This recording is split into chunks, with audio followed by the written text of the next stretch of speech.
One of the hardest things for some of the students that I've worked with, and even for myself, is to not let those mistakes snowball. Everybody's going to make mistakes. Even at the world-class level, you're going to hear mistakes. The real trick is to get to the point where you're so present with it that you're not focusing on the prior mistakes. When I am doing like the drum kit streams and doing the limb independent stuff, and I'm like sight reading through the different charts, I'm constantly making mistakes on it. And if I am thinking about what I was just doing or where I'm going next, I make even more mistakes, and then it snowballs and it gets worse and worse. But if I'm just reading whatever measure it is that I'm playing and just focus on that, mistakes will just happen, and just like a cloud passing by, keeps on going and eventually just fades away. What you want to be able to do is get to that point, the spot to stop and to swap. So you spot whatever it is the negative thought is. Oh, I'm making everybody sound worse, or everyone's going to be mad at me, or like, gosh, like I'm never going to get better. Like any of those kinds of thoughts are just like one of those ants, those automatic negative thoughts that might happen at a trigger point. And the trigger point being, I made a mistake,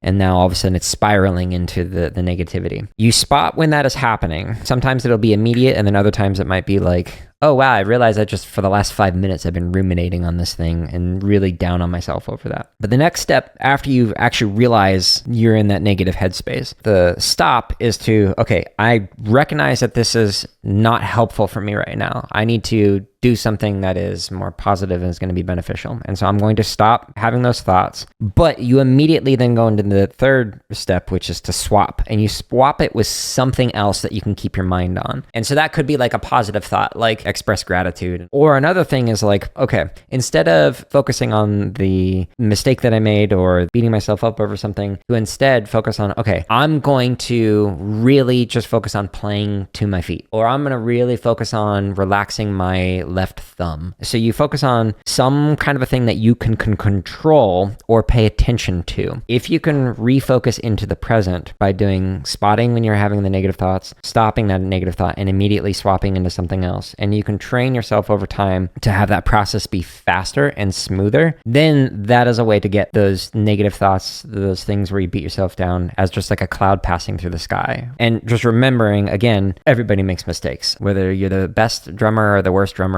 on the drum line, doesn't matter. You're going to make mistakes. The important thing is like, are you going to learn from those mistakes? And are you going to use it as fuel to continue to practice? Like, oh, I still have more things to work on, as opposed to, I can never change, I'm never going to get better. Like if that's where your mind gets stuck, then it's going to end up slowing down your progress in the long run. You'll think that this is a permanent thing that I can't get past this barrier, as opposed to going, oh, this is the next challenge that I need to do. Like if you can think of your drumming and your progress with performing as like a mini boss, I need to develop the skills to be able to overcome this particular battle, but I know there's going to be another battle in the future with another boss that I'm going to fight, and that's to be expected. And I might even come back to this particular boss. Maybe it'll come back with like an evolved form and have like a second phase or something. Like try and find some metaphors and ways to think through things that can like assist with making it a little more manageable when going through it. The fact that you're saying that this season you're going to try and fix that, good. I'm glad you're looking like long term with that, and like this is a process that you're going to work through over time, as opposed to like, I'm going to fix that today. Good luck.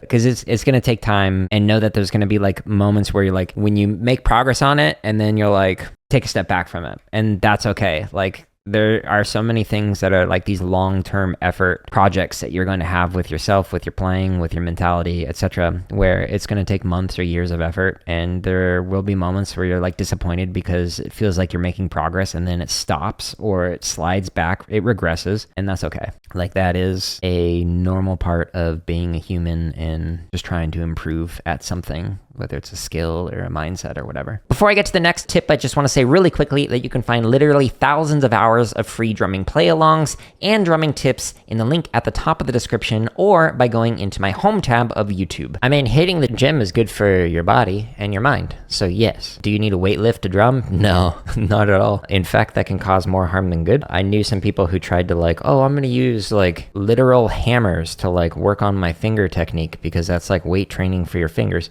And they tore their tendons. So don't do that. I also like knew some people who were like, I'm going to do like wrist curls so that way I can like build up my forearm. I mean, you'll get like all the forearm muscles from just literally using them. So like that muscle right there is just from moving your forearm for many hours a day, every day. But yeah, weight training in general and hitting the gym is good for you because you can improve your body overall and your mind overall. And if your body and mind are doing good, then that can help you to be more focused when you're drumming. If you scroll down on my home tab, there's 2 videos I highly recommend checking out that can help with that. Inside of the drumming lessons playlist right here, it's under the tips and lessons section. There's a video that has the stretch and massage routine that I demonstrate. So this hand routine saved my drumming. It has the stretches with like different demonstrations of how to do the different things. This one is great for rotary motions with traditional grip. So I highly recommend taking a look at this. At the end, since you're talking about marching, this stretch is great if you're used to having a carrier. This like stretches the neck and shoulder, which it can creep down into tension in the upper arm, which creeps into the tension in the forearms and your hands and your fingers. It all kind of like works its way down. But that one would be a good one. And then the one right below it, what to do 10 minutes, 1 hour, and 5 hours after drumming. This talks about basically how to recover from drumming. I talk about like, here are some different things that you can eat to like help your body and your brain recover from it. But then I also talk about like different stretches that you can do,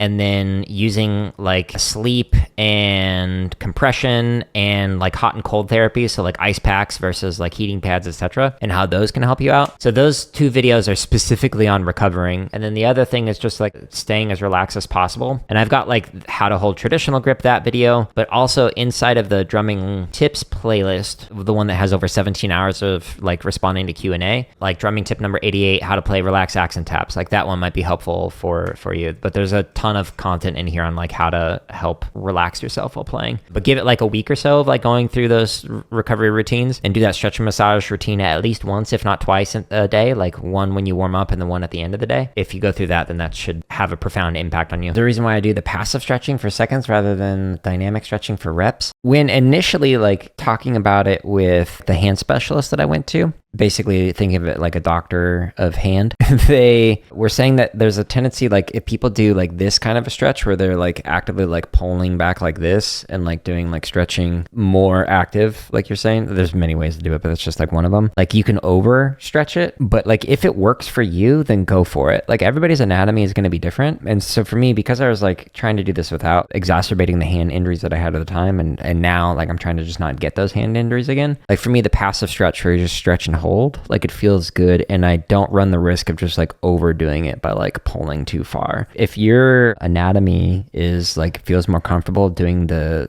dynamic stretches and you feel like that gives you more bang for your buck, then yeah, continue to do that for yourself. So like even when I'm doing the stretches and the massages, like sometimes I'll spend more time on some fingers than like you might, and like that's okay. That's just totally normal. But that's a good question. There was intentionality behind that, and that was just like what it was back in the day. But it doesn't mean that it's like for every single use case. So like a lot of the advice that I give is like based off of like my own playing, but then having been teaching since 2003, like the students that I worked with, like what on average works for them. But like even if like 95% of the students, like something worked great for them, for that 5% that like if something else worked better for them, then cool. Like go ahead and do that thing by all means, because like everybody's different. And the thing with like the hand specialist that I went to, like I'm sure I could go to a different hand specialist and they might give me like a different recommendation of things to do. These are just the things that worked for me.